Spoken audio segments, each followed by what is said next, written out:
What's up, everyone? GerryT here from Arena Decklist, and today I'm going to be kicking off a new series that I will do from time to time called the Bucket List. And Bucket List is basically me going through a bunch of brews and crazy decks, crazy ideas, trying them out, see how well they do.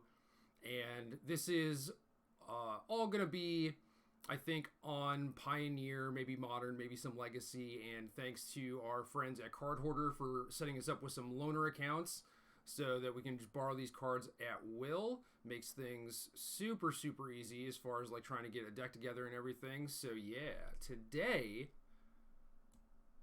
we're going to make some energy, hopefully at least. Gonti's Machinations, a card I forgot existed until scrolling through Scryfall, searching for energy and things that made energy, spent energy, and I found this one, and it's like, oh hey, this didn't really work in Standard because there weren't pain lands or anything along those lines, but in Pioneer we actually have plenty of good options. So I was like, all right, if we have this and some pain lands to consistently get us energy, what can we do? The obvious thing, of course, is Aetherworks Marvel. But Marvel is actually taking kind of a back seat in this deck. And I have a few other decks with Machinations trying to use this to get energy. And maybe we'll see those over the life cycle of this series. But for now, I want to try out Grixis. It is a very nice combination with Glintsleeve Siphoner because Siphoner is going to deal you damage. The Machinations is going to give you an energy back. You're likely going to be able to get in with the Glintsleeve Siphoner, which will get you another energy, and you can basically use this every single turn to draw additional cards. And then it's also worth noting that Machinations triggers on each turn, so if you have a pain land and something to do on your opponent's turn, or even a pain land and nothing to do, really, you can spend that to get some more energy, and then maybe eventually cash it in on Whirler Virtuoso or Aetherworks Marvel. So the rest of this deck is basically a Grixis mid-range / control sort of deck, and basically wanted to build around Machinations and Siphoner and didn't want to go the normal like Attune with Ether route because the green cards are likely going to outpace Machinations a little bit. So I want to try this Grixis setup. Also happens that I think the Grixis cards are pretty good in Pioneer right now because mono black aggro with a bunch of small creatures and Smuggler's Copter is basically the best deck, and I've basically been looking for Kolagon's Command Shell to kind of try and knock them down a peg. So a little bit awkward in Grixis where we are a shard and not a wedge, which means that we only have one enemy colored pain land. So then the rest of our pain land sources are coming through Mana Confluence and If Near Deadlands, which is not ideal. Mana Confluence is obviously fine, but I think if we could play something like Underground River instead, we would much prefer to do that. And to take away the drawback of Mana Confluence and to some degree If Near Deadlands as well, I'm playing 2 copies of Urborg so that in the mid to late game, if you don't want to pay mana to use Mana Confluence, you don't necessarily have to. The damage is going to add up, that's for sure, between all these pain lands and Glintsleeve Siphoners. I looked for ways to gain life in Grixis colors, and there weren't a lot of good options, really.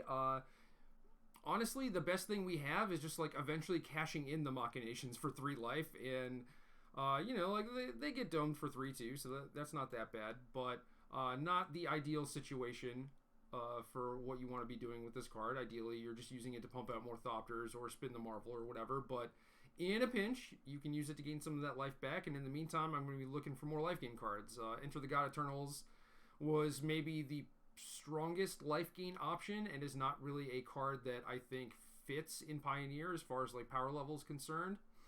But anyway, outside of these 10 pain lands, we also have 7 shock lands, which can tutor the Machinations once, or trigger, and then we have Castle Locthwain, which if it gets to that point where you're activating this, that can also help trigger it, but this is also just like a fine card in a mid-range deck. And then to round out our mana, we have Aether Hub, which is another source of energy and another way to use energy. So I would imagine that Aether Hub is mostly going to be used on non-black cards that have 2 colored pips in them. So things like Torrential Gearhulk, Dig Through Time, and then like Anger the Gods out of the sideboard. Those cards are maybe going to be a little bit too hard to cast, so that's where Aether Hub is really going to help us. Otherwise, most of our lands add black mana, so we really want black turn 1 untapped for Thoughtseize, Machinations, and Fatal Push. Thoughtseize, obviously another card that deals you damage, triggers Machinations, which is cool. Harness Lightning as our main 2 mana removal. We could also use things like a Braid or Dreadbore, but Harness Lightning's pretty good. You're normally going to end up in energy as a result of this, which works well with Siphoner, and then over time you're going to get to 6 for Aetherworks Marvel. A couple copies of Drown in the Lock. I do like this card. There are some concerns, obviously, with opponents having Delve cards in their deck where Drown is effectively dead against them, but those decks are few and far between, and even against things like Simic Nexus where they have Dig Through Time, you can normally snipe something with it first before they cast Dig or whatever, because those cards are typically like the last cards that they cast out of their hands, so be aware of that, and when you may need to use that aggressively. Have 1 copy of Hero's Downfall. This could obviously be a Murderous Rider to deal us some more damage, but I actually wanted to cut down on that stuff a little bit. So, Hero's Downfall instead. Vraska's Contempt is another consideration, which actually could be better, just to gain some of that life back. But when you need to kill something like an Oko on turn 2 or turn 3, waiting the extra turn to use Vraska's Contempt in order to gain the 2 life is likely going to cost you 2 life anyway. So, I think Hero's Downfall might be stronger, but it's possible that with Machinations and with our curve being relatively low, we can survive until we get to cast Vraska's Contempt, and then also Contempt is a slightly stronger card to be flashing back with Torrential Gearhulk. Whirler Virtuoso is going to allow us to go pretty wide, which is nice, and again, against these mono-black aggro decks, making a bunch of 1-1 blockers is very good, because their deck is a bunch of like Blood-Soaked Champions and Night Market Lookouts and stuff, so that's pretty nice there. Also, 2-3 Body is just fine. The Thopters, when they're trading in combat, can also get you some of the energy back with Aetherworks Marvel. Kolagon's Command, just one of the best cards in any sort of grindy matchup, and especially since Smuggler's Copter is everywhere, Kolagon's Command is excellent.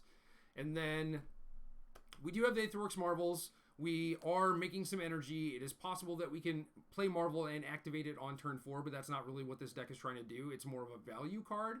So I didn't play the full 4 copies because I'm not necessarily trying to play it on turn 4 every single game.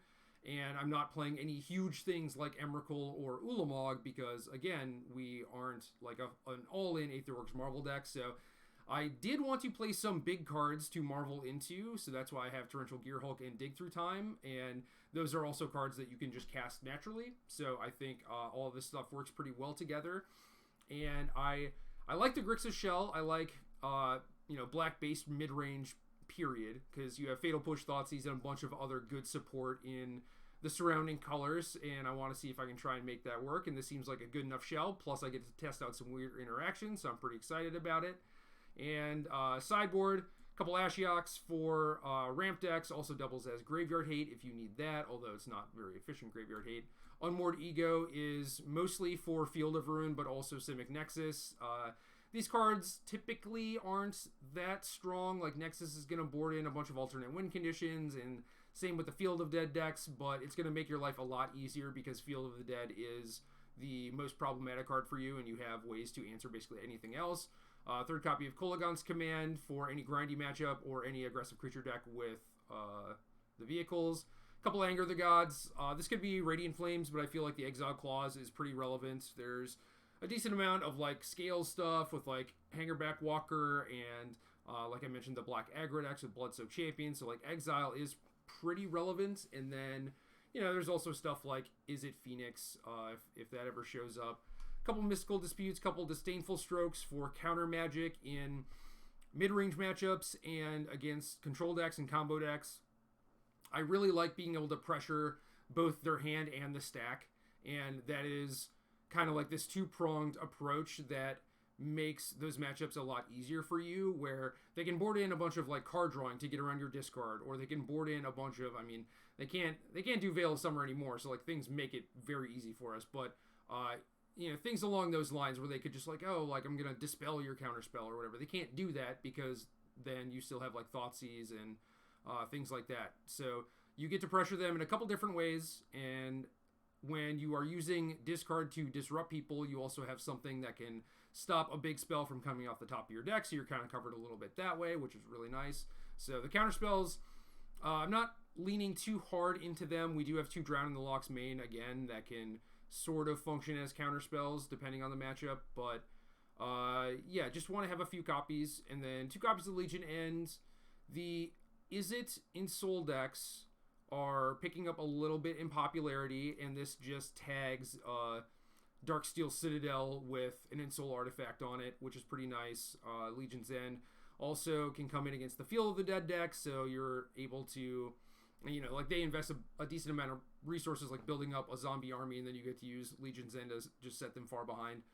And then this is also good against the black aggro decks. You could also play something like Magma Spray to just hit like the 2/1 creatures, and then Magma Spray would also hit Arclight Phoenix, but there's enough stuff like in Soul and Field of the Dead that I think Legion's End is slightly better. It's more on color, which is definitely a good thing, but it is more expensive too, and that's gonna be a problem at some point. 1 Noxious Grasp. I wanted a little bit of extra stuff against the green deck, so I have 1 Pithing Needle, 1 Noxious Grasp. They typically play Vivian and then 1 of the Nissas, sometimes both of the Nissas, so having more answers to those Planeswalkers is pretty important.